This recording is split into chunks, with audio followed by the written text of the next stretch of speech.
PS5 po okazyjnej cenie? Zapraszam na nowy materiał.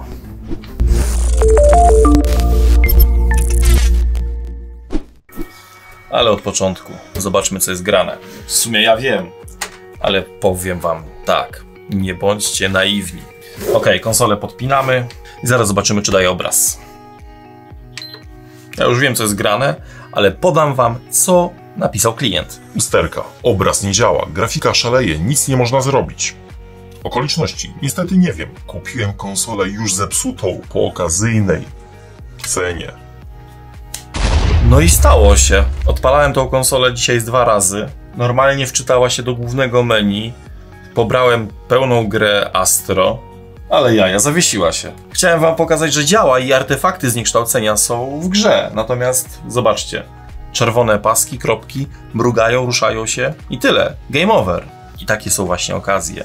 Pamiętajcie, nikt w zasadzie nie sprzedaje sprzętu po okazyjnej cenie. Takie jest moje zdanie. Co z tym zrobicie? Wasza sprawa, ale uważajcie. Dobra, wyłączę go jeszcze raz, bo sama czcionka tego napisu jest bardzo ładna, natomiast widzicie, wyskoczyły artefakty i konsola się zawiesiła, nie wczytała się dalej. I żeby była jasność, ja już tą konsolę rozbierałem i co zrobiłem? Zrobiłem jej rebaling. Wylutowałem procesor, wyczyściłem płytę główną z ciekłego metalu, nałożyłem pastę, złożyłem i ku mojemu zdziwieniu ona dalej się włączała i dawała obraz, oczywiście sypiąc artefaktami. Także dzisiaj uderzymy w co innego. Co zrobimy? Wymienimy pamięci VRAM. To jest jedyne, co mogę tutaj zrobić. Skoro procesor i jego rebaling wykonano poprawnie, sprzęt daje obraz, a dalej są krzaki na ekranie, to jedyne, co zostaje, wymiana pamięci VRAM i w ten sposób dowiem się, czy to jest faktycznie problem serca konsoli, procesora APU, czy może połączenia pomiędzy procesorem a ramami, ewentualnie samymi ramami, dlatego te ramy wymienię. Skąd je wezmę?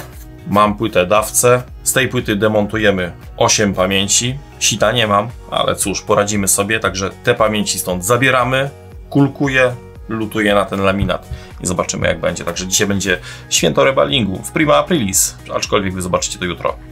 Więc to nie kit, to prawda. A konsola? O. Prima aprilis i ona nie zatrybiła, nie zrobiła resetu. Odpalaj się. No ale aż mi się wierzyć nie chce, że w tym momencie wali takimi chamskimi artefaktami. Wcześniej normalnie działała w głównym menu, aż dziwne. Zaktualizowałem jej firmware, mam nagrane filmiki z tego, że ona działa. Chciałem pokazać, wiecie, Astro, to jak się zachowuje konsola w głównym menu. O, jest znaczek PlayStation, no i... Dobra, pikło. Może tym razem będzie lepszy obraz, będziemy mieli więcej szczęścia. Zobaczcie, nie ma artefaktów. O, w końcu. Pięknie się odpaliła, konsola działa, można grać. Odpalam mój profil, bo oczywiście musiałem się zalogować, żeby pobrać Astro. I artefakty wyskoczyły, tutaj się coś telepie. Nie wczyta się dalej, zawiesiła się w tym momencie. Ty Franco. No nic, nie przedłużając, idziemy na maszynę BGA. Najpierw co robimy? Nagrzewam ten laminat, demontuję te kości, a w międzyczasie rozbieramy sprzęt ponownie do płyty głównej.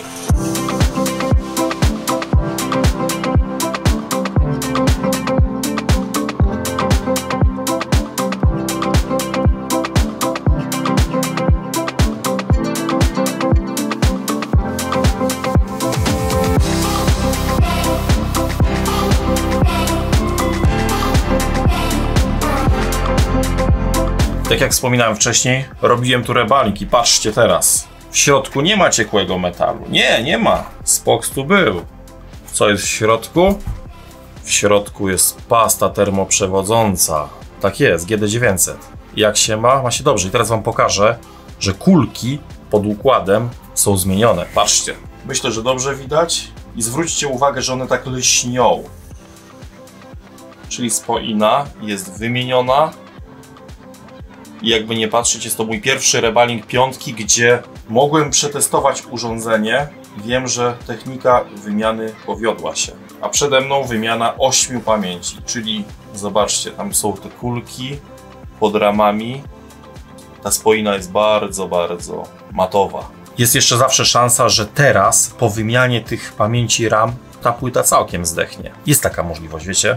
Bo jeżeli działamy temperaturą na laminat, zawsze się coś może wysypać. To nie ma tak, że rebali, technika lutowania jest w 100% bezpieczna. Nie. Producenci nie zakładają, że taki laminat będzie lutowany ponownie po opuszczeniu takiej płyty głównej z linii taśmowej z fabryki. To jest rzeźba w rzeźbie. Ten laminat trzeba zabezpieczyć. Obkleję ten procesor taśmą aluminiową, bo płyta będzie do góry nogami, preheaterem nagrzejemy od dołu, a ja od góry będę hoterem dogrzewał, dolewał topnik i ściągał kostka po kostce. Potem przychodzę tutaj i lecimy 8 razy. Tyle pamięci będę lutował. A tymczasem idziemy na tamtą płytę i ściągamy też pamięci, bo musimy mieć dawców i biorców, prawda? Także ściągamy dawców.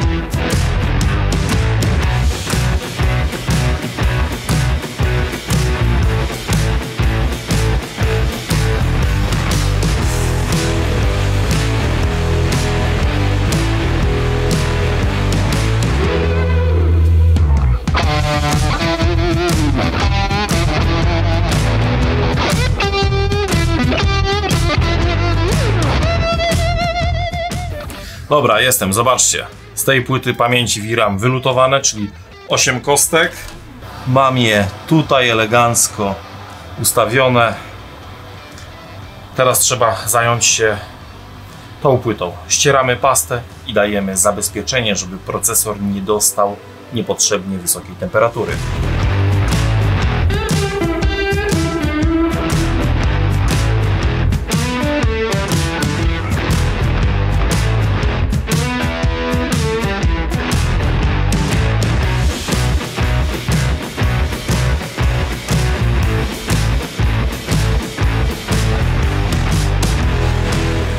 No i jak wam się podoba?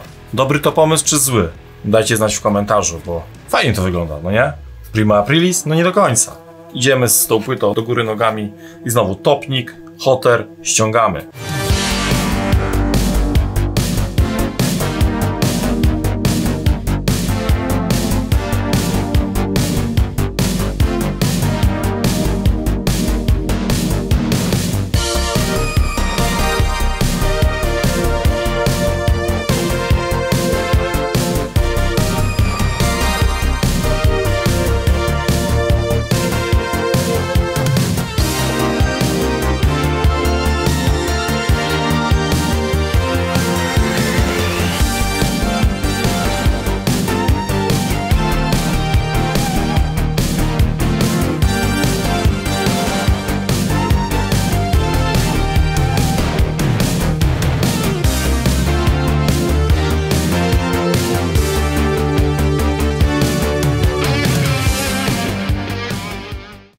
Trochę jest tym zabawy, powiem wam. Dobra, teraz czas na te pamięci VRAM. Przygotowałem sobie już stolik. Co w skrócie zrobiłem? Blacha IHS z Xboxa 360. Z drugiej strony taśma dwustronnie klejąca VHB przyłożone po to, żeby kość wyczyszczoną już wypozycjonować. To robimy tutaj. Cyk. Stawiamy. Pierwsze co, czyścimy cynę. Grot w rękę, temperatura nie za wysoka, żeby kości niepotrzebnie nie przegrzać. I lecimy. I 8 tak razy.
Kości oczyszczone. Kurde, samo czyszczenie trwa, a teraz przechodzimy do najgorszego, do kulkowania. Nie wiem, czy mam sito, szukam. Ej, no to sito od Jowy, powiem wam, jest bardzo dobre. Przesunę kilka kulek, bierzemy je. Teraz czas na taśmę, cyk. Zabieramy się za to, słuchajcie.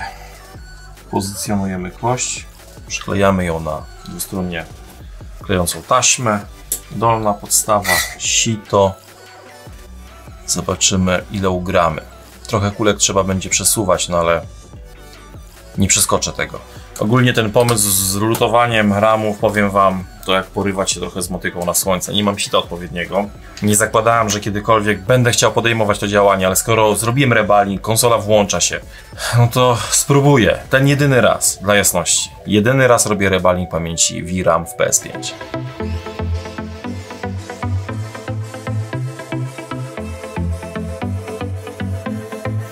Próbujemy, sypiemy kulki, zobaczymy, co będzie.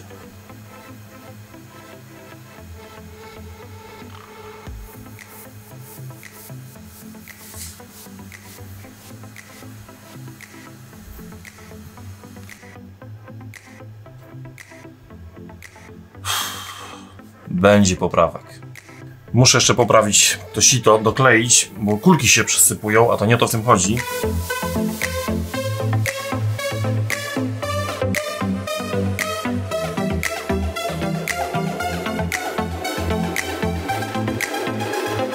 Teraz idziemy na minionkę i zobaczymy, jak będzie.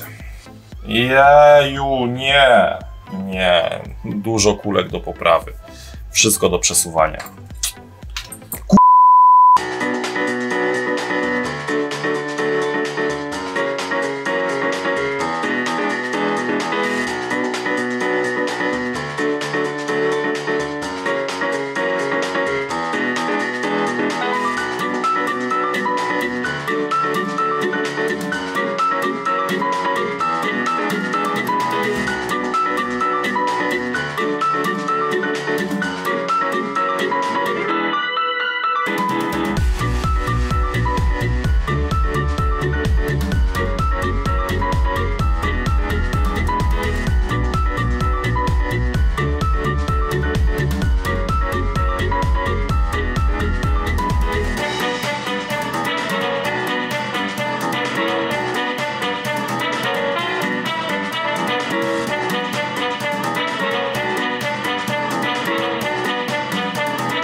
Szybkie pytanie. Ile kulek ma jedna kość BGA, jeżeli chodzi o VRAM konsoli PS5? Napiszcie. Bo do poprawienia jest sporo tego. Dobra, bierzemy hota w rękę, nagrzewamy, zobaczymy, jak będzie szło. Czy będzie w ogóle szło. Kulki nie są idealnie wypozycjonowane, więc wiecie, jak jest. No i grzejemy. Proszę was, nie przesuwajcie się, nie zlewajcie się. Po prostu się zalutujcie, a niech ja ostatkiem sił wyjdę stąd na nogę. Grzejemy. O, pierwsze kulki idą. Come on, come on, come on. Kładźcie się. Pięknie. Moje małe. Jest.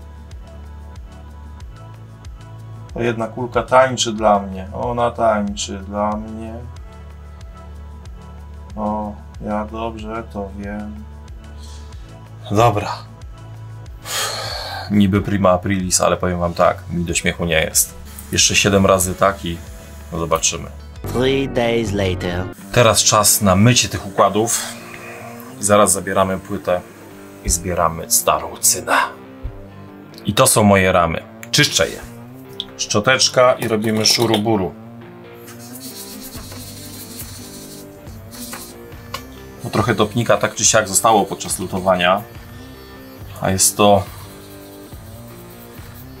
z 1,5 godziny zabawy, kiedy nie mamy takiego sita.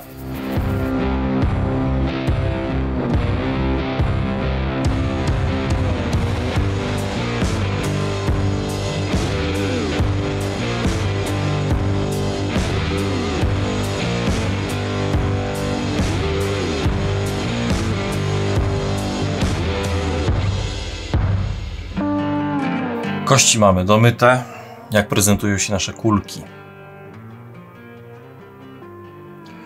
Myślę, że jest znośnie. Ale centralnie nikomu nie życzę układanie ręcznie kulek na 8 pamięciach VRAM, bo słuchajcie, nie jest to miłe. Ja uwielbiam kulki, ale lecenie w takie kulki nigdy więcej. Płyta z maszyny zdjęta. Musimy co zrobić? Zebrać starą cynę.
Laminat doczyszczony, wygląda dobrze.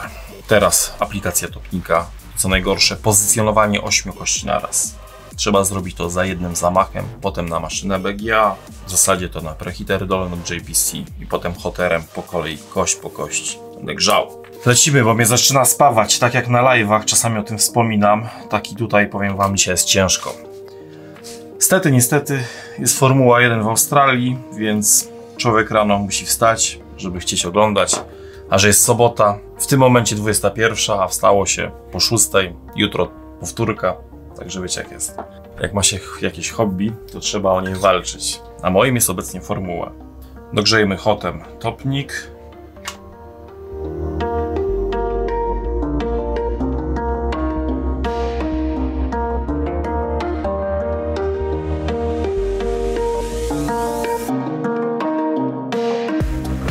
Jak jest? Pięknie jest, lśni się ten topnik, jego nadmiar. Super! Teraz co mnie interesuje, pierwszy pin w pamięci RAM. W prawym górnym rogu, w lewym górnym rogu, także wiadomo, w odpowiedniej orientacji. Żeby nie popełnić takiego błędu, że odwrotnie wlutuje kość. Tego bym nie wytrzymał.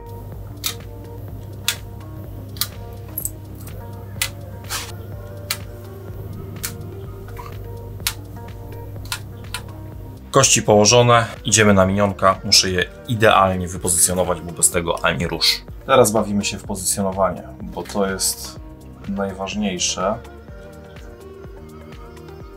Tutaj nie może być lipy.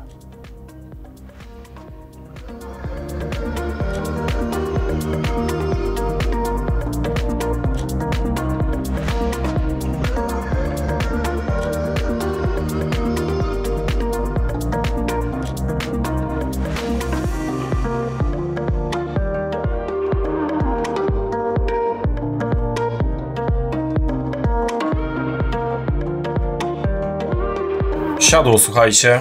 Teraz najgorszy moment. Idziemy z płytą na maszynę. Trzeba tak trzymać palce, żeby się nic nie zruszyło, żeby żadna pamięć RAM nie przesunęła się. Próbuję. Teraz tak. Na płycie głównej temperatura w okolicy 110 stopni. Bierzemy hota w rękę, dogrzewamy od góry. Będzie widać, jak te ramy powoli, jeden po drugim siada. Także zaczynamy.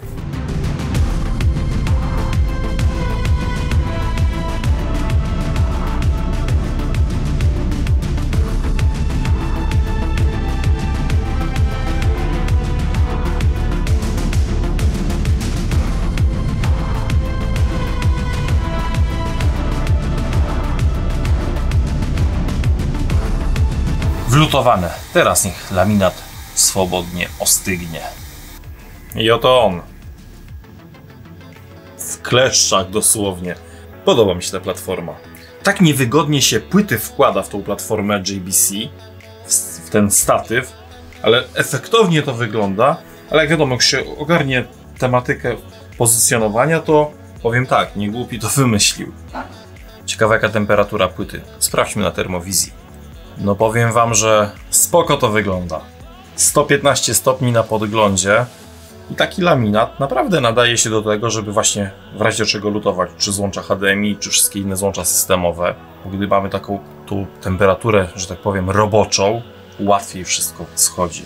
Teraz mam naprawdę nadzieję, że wszystkie z tych pamięci RAM dolutowały się odpowiednio, wszystko łączy. Co najważniejsze, zaraz jak wykonam jakiś pomiar na gałęzi zasilania RAM-u, to nie wyjdzie, że jest zwarcie. Możemy nawet teraz, wiecie, kiedy płyta jest bardzo gorąca. Wiadomo, rezystancja będzie niska, ale zakładam, że nie będzie 0,3 ohma. Sprawdzamy.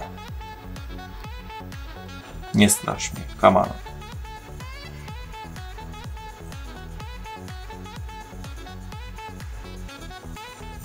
19 ohmów. Rezystancja powoli się podnosi, bo wiadomo, płyta im zimniejsza, tym rezystancja wyższa. Ale to już jest spoko. To mówi jedno, że kości po wlutowaniu przynajmniej nie mają zwarcia. Nie wiemy w tym momencie tak samo jak procesor, bo laminat jest nagrzewany od spodu. Sam procesor APU już mógł się, nie wiem, zruszyć, przesunąć. Możliwe, że tam cyna się zlała. Prawidłowe rezystancje na procesorze zawsze są powyżej 1 ohma. Nie może być 0,2 ohma w zasilaniu APU w PS5, gdzie mówimy o cewkach z tamtej strony laminatu. Teraz tak, płytę wyjmę.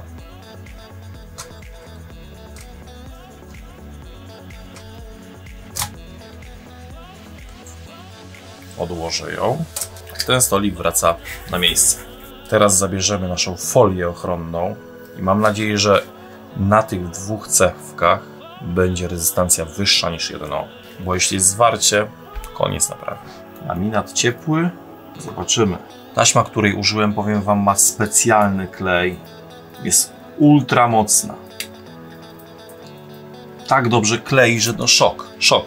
Zobaczcie, ile tam na laminacie widać. Dawno nie widziałem tak dobrej taśmy ameliniowej. A skąd ją mam? Pozdrawiam Pawła Florczyka i jego córkę Lenę. Jeden z naszych oczywiście top donatorów,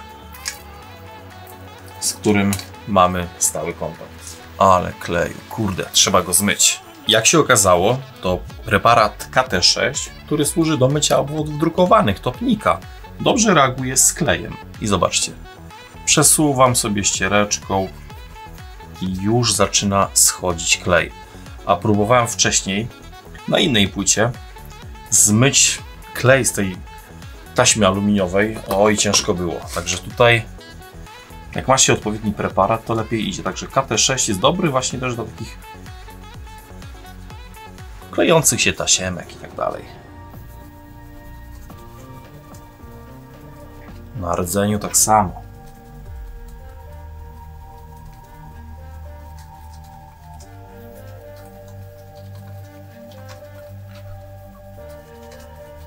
To wszystko wygląda spoko. Teraz druga strona laminatu. Przemyjmy pozostałości topnika.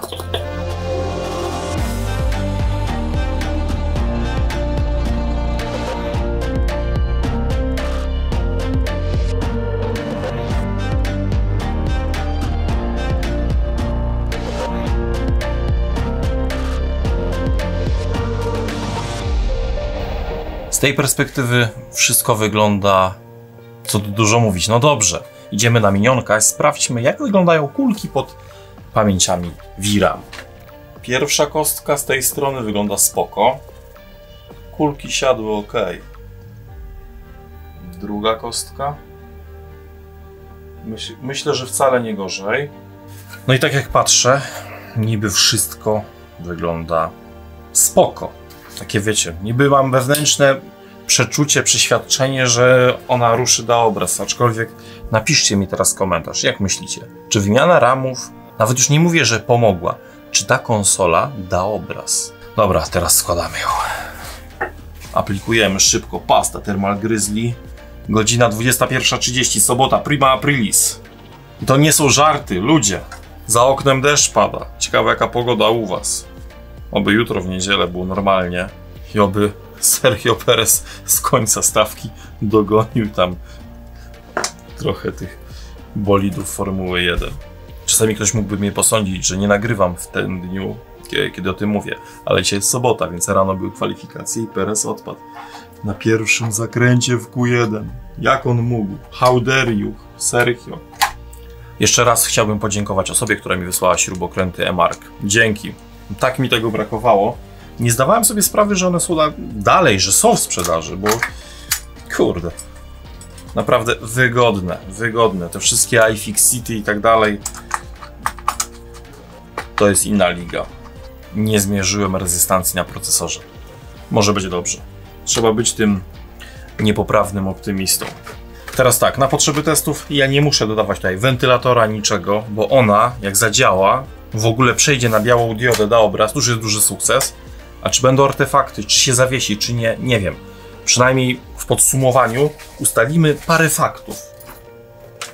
Wyjdzie też, czy ja umiem budować BGA, czy nie, bo tego też nie wiem. Próbujemy. 3, 2, 1, go! Pytanie, czy ją odetnie, czy nie. Świeci niebieskie. Mruga. No monitor, wybudź się, proszę cię. Bo albo ona zostanie na niebieskiej pulsującej, albo, no nie wiadomo, może da obraz. Mruga niebieska pulsująca. Nie wzbudza się monitor. Wzbudza się! Przetwarzanie! Kurde, dała obraz! Nie wierzyłem w to, że da obraz. Nie wierzyłem w to. Pytanie, czy da artefakty, no ale jedno wiemy. W PS5 da radę wymienić pamięci VRAM. No i kurde, jest obraz. Pady. No i dobra, dawaj, OK. Powiem wam, tyle godzin tu dzisiaj lutuję, siedzę przy tym. I pytanie, czy ona będzie działała, czy nie. Teraz szybko wentylator wepnę. Logujemy się na mój... Właśnie widzicie, teraz jest mój profil w konsoli. Bo jak nagrywałem pierwszą wstawkę, okazało się, że gry nie są pobrane, aktualizacja systemu i tak dalej. Już mnie to wkurzyło, zalogowałem się do mojego konta, pobrałem właśnie tego robocika Astro, pobrałem jeszcze aktualizację do Fortnite'a, a potem już włączam właściwy materiał, zaczynam nawijać, a to konsola artefakty daje, nie działa. No ale nic, spróbujmy. Astro Playroom. I pytanie, czy będą artefakty, czy nie. Bo jeśli teraz konsola będzie w pełni działała, to faktycznie dokładnie w tym wypadku winne były pamięci VRAM. Ja tak na 20% zakładam, że faktycznie to była wina VRAMów, a 80% procesor. Zaraz zobaczymy. Odpalamy. Możliwe, że Astro nie jest najlepszym benchmarkiem do tego typu działania, ale te konsole, zobaczcie, to jest kwintesencja graczy konsolowych, nie? Poznaj swój kontroler bezprzewodowy. Wibracje. Na razie do klocki Lego. Ach, to fajnie działa. Słowo daję. Jak ktoś jeszcze nie miał w dłoniach DualSense'a, radzę przejście do kumpla, którego może, nie wiem, nienawidzicie za to, że ma piątkę, a wy macie Xboxa, ale przejść się i pograć sobie właśnie w tech demo, czyli Astro. Pograć dosłownie pół godzinki. Patrz, mogę sobie,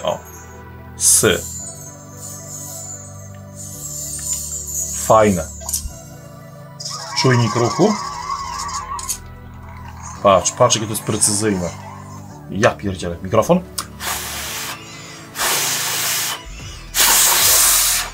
Ruszamy. Dawaj grę. Pokaż grafikę obliczeniową.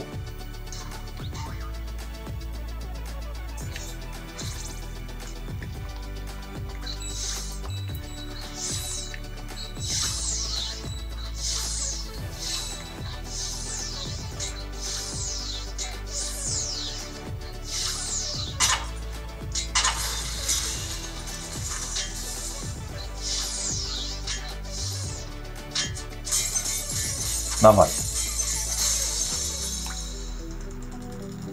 To jest takie fajne. Jesteśmy w tym świecie Astro. Ale wentylator. No i póki co grafika jest ok. Czy to jest możliwe, że to będzie działało? No nie ma nigdzie przekłamań. Dobra, odpalimy Fortnite'a. I pytanie, będą artefakty, czy nie będzie? Pomij.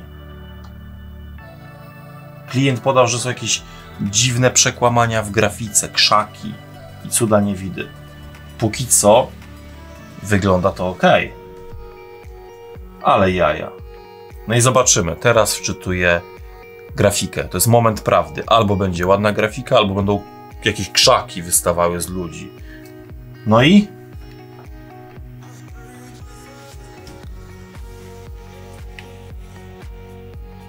Ty no...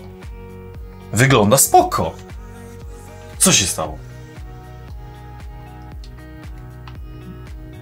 Drzwi otworzyły się za sekundę. Aha, no dobra, ta postać sobie zlatuje i gram teraz przez internet, tak? Ej, co się stało? Leć, kurde.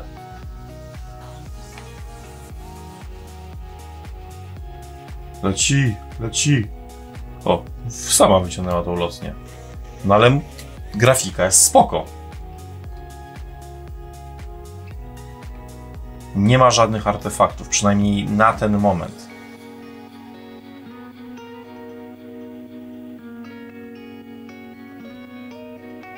Idę z jakimś kilofem. A jest jakiś pistolet? Co to jest?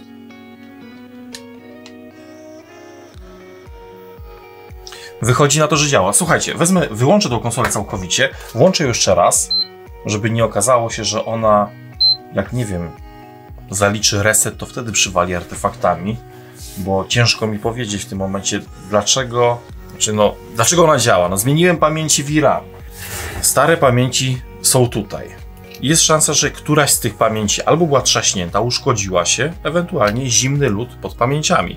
W tym momencie nie jestem w stanie tego ustalić, ale wiemy jedno, wymiana pamięci pomogła w konsoli, która ma problem z artefaktami. A parę osób już do mnie dzwoniło z Polski w sprawie takiej usterki, prawda? No i mówili, że są artefakty, to mówiłem z automatu. Nie da rady zrobić. No bo nie uważałem, żeby wymiana RAMów, VRAMów pomogła. Słuchajcie, działa. Ku mojemu zdziwieniu naprawdę sprzęt ruszył, jest prima aprilis, a jednak chociaż jedno takie mega pozytywne zaskoczenie, także napiszcie, co o tym sądzicie, czy było fajnie, czy było źle. Nie wiem, jak to Karol złoży, bo jest godzina naprawdę późna, 22:15. Ja jutro wstaję o 6, bo jest wyścig Formuły 1, także w niedzielę. Wy powinniście to obejrzeć o godzinie 19 w niedzielę, czyli jutro. Zobaczymy, jak będzie. Pamiętajcie, like, subscribe, zresztą kto co lubi, nie? Nic na siłę. Do następnego, był z wami Spox2. Cześć, hej!